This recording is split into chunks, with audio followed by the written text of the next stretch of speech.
మనతో మాట్లాడడానికి మెదక్ ఎంపీ రఘునందన్ రావు గారు ఉన్నారు. ఒక్కసారి ఆయనతో మాట్లాడించే ప్రయత్నం చేద్దాం. రఘునందన్ రావు గారు ఒకవైపు బీఆర్ఎస్ నేతలుగా ఇతర నేతలుగా బీఆర్ఎస్కు సంబంధించిన ప్రధానంగా వర్కింగ్ ప్రెసిడెంట్ కేటీఆర్ మాట్లాడుతూ రేవంత్ చాలా పవర్ఫుల్ సీఎం, ఎందుకంటే ఒకవైపు బీజేపీ మరొక వైపు కాంగ్రెస్ అండా ఉంది. రెండు కేంద్ర పార్టీలతోని ఆయన చాలా దేశంలోనే అత్యంత పవర్ఫుల్ చీఫ్ మినిస్టర్ అని చెప్తున్నారు. సో దీనికి సమాధానం కూడా కేటీఆర్ గారు చెప్పాలి. మరి అంత గొప్ప పవర్ఫుల్ సీఎం తోటి కొట్లాడేందుకు నీ శక్తి ఎంత అనేది కూడా నువ్వు ఆలోచించుకొని కొట్లాడాలి. కొట్లాడలేకనే మాట అన్నారంటారా? మరి అంతే కాకపోతే ఇంకేముంటుంది, ఇంకా కాడి కింద పెట్టినట్టే కదా. ఒక బీజేపీ తోటే కొట్లాడే చేత కాదు మీకు, ఒక కాంగ్రెస్ తోటి కొట్లాడే చేత కాదు. ఒకవేళ ఆయన ఆరోపించినట్టు రెండు పార్టీలకు ఆయనే ముఖ్యమంత్రి అయితే ఇంకా ఆయన ఇన్ని శక్తి ఏడే సరిపోతుంది. ఇక సపరేట్గా మలుచుకొని సపరేట్గా కూర్చో మరి. కాబట్టి ఇట్లాంటి మాటలు మాట్లాడడం అనేది వేస్ట్. కేటీఆర్ గారు ఏదైనా ఉంటే సబ్జెక్ట్ మీద మాట్లాడుకుందాం. ఒకవేళ రేవంత్ రెడ్డి గారు పవర్ఫుల్ సీఎం అయింది అనుకో అన్న, మరి మీనాక్షి నటరాజన్ ఎందుకు వస్తుందన్న? సెక్రటరియట్లో కూర్చొని ఆమె ఎందుకు సమీక్ష చేస్తుంది? పవర్ఫుల్ ముఖ్యమంత్రి ఉంటే వేరేవాడు వచ్చి సమీక్ష చేస్తాడు అన్న? ముఖ్యమంత్రి సమీక్ష చేస్తాడు కదా.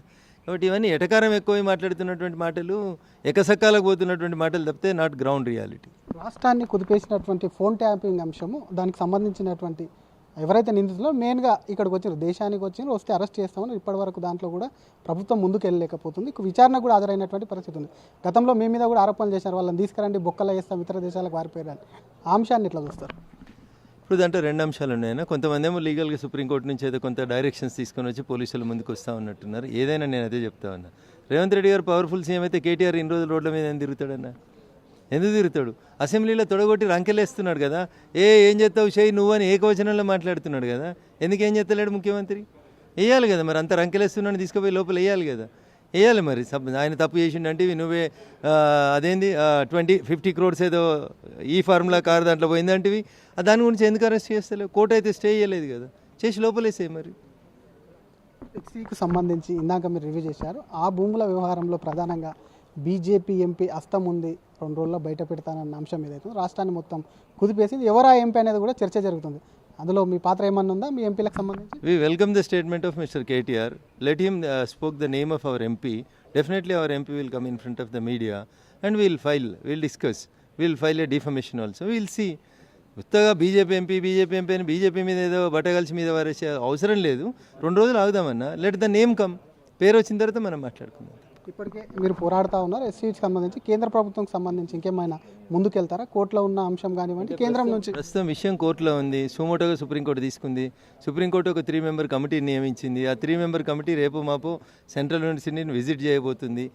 విషయం సబ్జ్యూడిస్ అయింది కాబట్టి ఒక అడ్వకేట్గా మనం ఇంతకంటే ఎక్కువ మాట్లాడడం అనేది మంచి పద్ధతి కాదనేది నా అభిప్రాయం. ఈసీ ఏం చెప్పాడు సార్? మీకు కొంత చర్చించినట్టున్నారు. ఆయన ఏం చెప్పాడు? అసలు ఆ భూమికి సంబంధించిన అసలైన ఇష్యూ ఏంటి? అసలు భూమి సెంట్రల్ యూనివర్సిటీకి ఇచ్చిరన్న, దాంట్లో కొన్ని అవకతవకలు జరిగినాయి, కాగితాలు ఇటువంటి పోయి ఉంటాయి.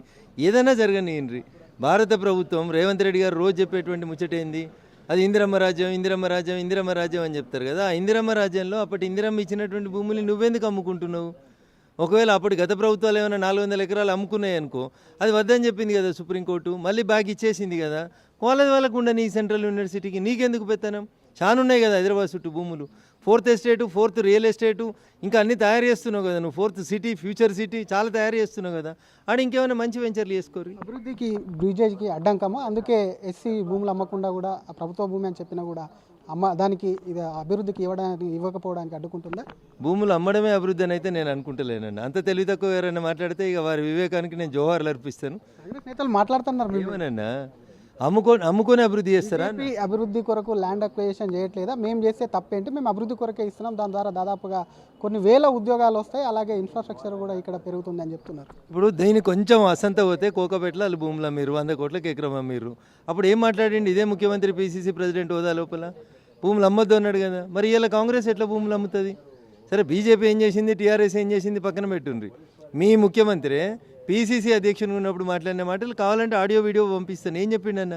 ప్రభుత్వ భూములు అమ్మే అధికారం ప్రభుత్వానికి ఎక్కడిదే అన్నాడు. కస్టోడియన్ ఆఫ్ ద ల్యాండ్స్ అన్నాడు. నువ్వెట్లా అమ్ముతావు రేవంత్ రెడ్డి గారు? కాంగ్రెస్ నాయకులు ఎట్లా అమ్ముతారు? ఉస్మానియా యూనివర్సిటీలో 2 BHK కడతామంటే అందరం గొడవ చేసి ఆపినామా? ఆపలేదా? ఇలా మళ్ళీ సెంట్రల్ యూనివర్సిటీలో నువ్వేదో కడతా అంటే మేమెందుకు ఊరుకుంటాం?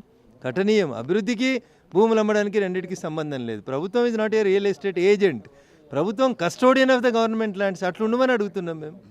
Thank you sir. ఇది ఒకవైపు బీజేపీకి సంబంధించిన ఎంపీ పాత్ర ఉందన్న పైన హాస్యాస్పదం. ఖచ్చితంగా దాని మీద డిఫర్మేషన్ వేస్తాము, దాని మీద ముందుకెళ్తాము డెఫినెట్గా కేటీఆర్ వ్యాఖ్యల మీద అని చెప్తూనే ఎస్సీకి సంబంధించి కోర్టులో ఉంది కాబట్టి ప్రభుత్వం భూములు అమ్మితేనే అభివృద్ధి, అసలు ప్రభుత్వం భూములు కాపాడేలా తప్ప అమ్ముతుందా, అసలు కాపాడేటువంటి ప్రయత్నం చేయాలని చెప్పి ఎంపీ రఘునందన్ రావు అంటున్నారు. ప్రపంచంలో ఏ మూల ఏ క్షణం ఏం జరుగుతుందో వేగంగా తెలుసుకోవడానికి తొలి వెలుగు వాట్సాప్ ఛానల్ని ఫాలో చేయండి.